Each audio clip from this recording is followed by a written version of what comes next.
네, 그럼 이 시각 청와대 상황 알아보겠습니다. 긴박하게 움직이고 있을 텐데요. 이병도 기자, 네, 일본 가기 결정이 약 25분 전에 알려졌는데 지금 청와대 어떻게 대응하고 있습니까? 네, 이미 예상했던 만큼 청와대는 차분하게 대응하는 분위기입니다. 가능한 모든 조치를 동원해 단호하게 대응해 나간다는 방침입니다. 조금 전 청와대 공지가 있었는데요. 오늘 오후 2시에 청와대에서 문재인 대통령 주재로 임시 국무회의가 열립니다. 일본의 추가 보복에 대비해 그동안 준비한 정부 입장과 대응 방안을 점검하는 자리가 될 것으로 보입니다. 국내 기업들의 피해를 최소화하기 위해 빠르게 효력을 낼 수 있는 각종 시행령 개정을 논의할 가능성도 있습니다.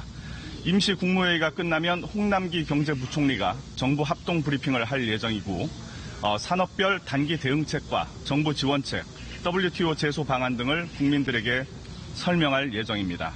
이어 토요일인 내일도 총리 주재로 임시 국무회의 또는 관계장관 회의가 열릴 것으로 보입니다.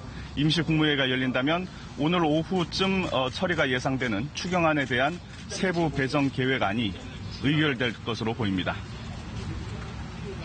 네, 문 대통령이 대국민 담화를 발표할 수도 있다는 보도들이 있는데 어떻습니까? 네, 대통령이 어떤 방식으로 대일 메시지 또 대국민 메시지를 내놓을지는 아직 알려지지 않고 있습니다. 오늘 임시 국무회의에서 문 대통령이 모두 발언을 통해 관련 언급을 할 가능성이 현재로서는 가장 큽니다. 대국민 담화를 할지에 대해선 신중한 분위기입니다. 따라서 오늘이 아니라 다음 주쯤 하거나 매주 월요일 열리는 청와대 수석 보좌관 회의 등 다른 방식으로 발표할 가능성도 있는 것으로 알려졌습니다.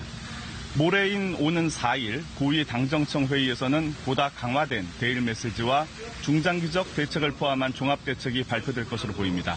일본의 경제 보복 영향이 반도체뿐 아니라 자동차와 기계 등으로 확대될 것을 대비해 다양한 분야에 대한 예산과 세제, 제도, 입법 지원책이 포함될 것으로 관측됩니다.